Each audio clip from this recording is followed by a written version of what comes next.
ইয়া আইয়ুহার রাসূল বাল্লিগ মা উনজিলা ইলাইকা মির রাব্বিক ওয়া ইন লাম তাফআল ফামা বাল্লাগতা রিসালাতা। আল্লাহ পাক রব্বুল আলামিন সূরা মাইদার মধ্যে বলেন 67 নম্বর আয়াতের মধ্যে আল্লাহ রাব্বুল আলামিন জানিয়ে দিলেন, হে নবী, শেষ নবী মুহাম্মদুর রাসূলুল্লাহ সাল্লাল্লাহু আলাইহি ওয়াসাল্লাম, আপনার কাছে আমি কোরআন নাযিল করেছি।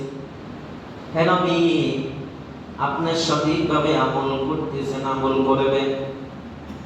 এই দুনিয়ায় কোরআন নিয়ে আপনাকে পাঠাইছি সঠিক মাপ দেওয়ার জন্য, উম্মতদেরকে দাওয়াত দেওয়ার জন্য।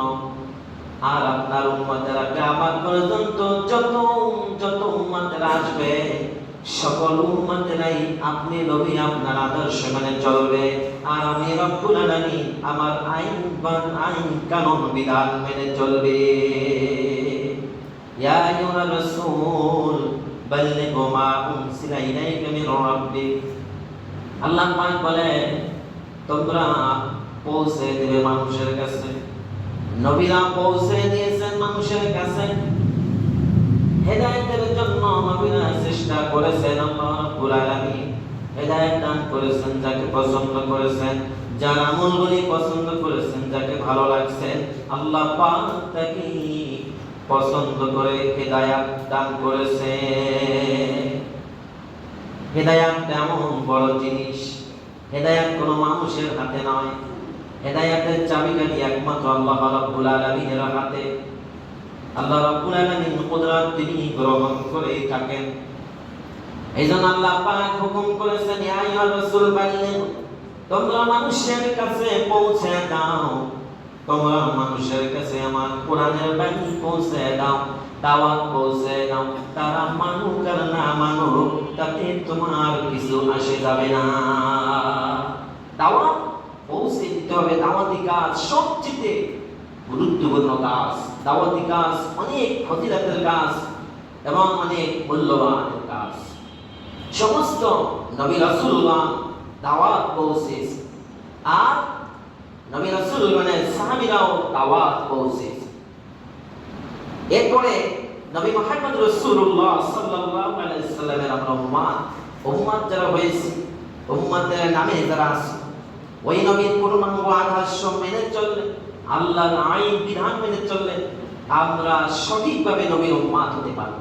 ওই নবীর উম্মতগণ তারাও কি করবেন? দাওয়াত পৌঁছে দিবে, মানুষের কাছে দাওয়াত পৌঁছে দিবে। সে যে ধর্মের হোক তাকে দাওয়াত পৌঁছাতে হবে কোরআন দিয়ে। আল্লাহ পাক হুকুম করেছেন, বিশ্বনবী মুহাম্মদ রাসূলুল্লাহ সাল্লাল্লাহু আলাইহি ওয়াসাল্লামকে আল্লাহ পাক হুকুম করেছেন, হে নবী, আপনি আমার কোরআনের আয়াত দিয়ে, কোরআনের বাণী দিয়ে দাওয়াত পৌঁছে, আপনি সতর্কবাণী হিসেবে আপনি এই পৃথিবীতে এসেছেন। ওয়ামা আরসালনাকা ইল্লা বিল হাক্কি বাশীরাও ওয়া নাযীরা। হে নবী, আমি আপনাকে পৃথিবীতে সতর্কবাণী হিসেবে পাঠাইছি।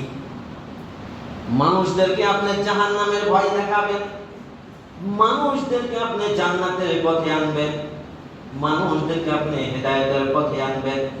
হে নবী, আপনাকে আমি এই জন্য দুনিয়ায় প্রেরণ করেছি। আর সত্যি আল্লাহ রাসূলের দাওয়াতে অগণিত লক্ষ লক্ষ কাফেররা মুসলমান হয়েছিলেন। সুবহানাল্লাহ। আর এই নবীর উম্মতের যারা আছে, উম্মতেরা যখন দাওয়াত দেয়, কালিমার দাওয়াত দেয়, কোরআনুল কারীমের দাওয়াত দেয়, দলে দলে দলে দলে ইসলামের মধ্যে প্রবেশ করেন। সুবহানাল্লাহ। ইযা জাআ নাসরুল্লাহি ওয়াল ফাত। আল্লাহ পাক বলেন, হে নবী, আপনি এমন এক সময় দেখবেন যারা এই কোরআনের বিরোধিতা করেছে, আল্লাহর এই জমিনে যারা এই নবীর বিরোধিতা করেছে, যারা এই আলেমদের বিরোধিতা করেছে, যারা এই মুসলমানদের বিরোধিতা করেছে, তারাই এই জমিনে এক সময় দেখবেন ইসলামের পথে আসবে, দলে দলে দলে দলে ইসলামে প্রবেশ করবেন। সুবহানাল্লাহ। আল্লাহ রাব্বুল আলামিনের কথা আজকের কথা নয়, ১৫০০ বছর আগের কথা। আল্লাহ পাক তার নবীজিকে জানিয়ে দিয়েছেন, আল্লাহ পাক তার নবীজিকে যা বলেছেন তাই এই জমিনে কাটতেছে। আল্লাহ রাব্বুল আলামিনের নবীজি যা বলে গেছেন এই দুনিয়ায় তাই কাটতেছেন। সুবহানাল্লাহ। সবগুলি কেটে যাবে, একটা একটা করে সব কেটে যাবে। কিন্তু যারা কোরআন বিরোধী, ইসলাম বিরোধী, নবী বিরোধী, রাসূল বিরোধী, যারা মুসলমান বিরোধী, যারা মসজিদ বিরোধী, মদিনা বিরোধী, মক্কা বিরোধী, তাদের কথাই কেবলমাত্র ব্যর্থ হয়ে যাবে। ঠিক কিনা বলেন? তাদের কথাই একমাত্র ব্যর্থ হয়ে যাবে। তারাই একদিন নিষ্পিত হয়ে যাবে, তারাই লাঞ্ছিত হবে, জমিনে হবে। জমিন থেকে বিভিন্ন জায়গায় ফুটবলের মতন ছিটকে পড়ে যাবে। কারণ আল্লাহ রাব্বুল আলামিনের কোরআনের বিরোধিতা করে এই জমিনে থাকা যাবে না। আল্লাহ পাক তাকে রাখবেন না, আল্লাহ পাক তাকে গজব দিয়ে উড়িয়ে দেবে, লাঞ্ছিত করবেন, অপমানিত করবেন। আল্লাহ পাক রব্বুল আলামিনের কোরআনুল কারীমের ঘোষণা। আল্লাহ পাক এই জন্য বলেন, বান্দারে, এই পৃথিবীর বান্দা, বিন্দু পরিমাণ অহংকার করবে না। আমার কোরআনকে নিয়ে যদি অহংকার করো, বিশ্ব নবীজির কোনো অহংকার ছিল না, কোন নবীর অহংকার ছিল না। ইন্নী লাকুম, আল্লাহ পাক বলেন, হে পৃথিবীর মানুষ, ইন্নী লাকুম রাসূলুন আমিন। আমার নবীজির মধ্যে কোনো অহংকার ছিল না, আমার নবীদের মধ্যে কোনো ভুল ছিল না, নবীদের মধ্যে কোনো ভুল ছিল না, এবং সকল নবী রাসূলগণ ছিলেন সত্যবাদী নবী। আমরা সেই নবী মুহাম্মদ রাসূলুল্লাহ সাল্লাল্লাহু আলাইহি সাল্লামের উম্মাত হতে পেরেছি।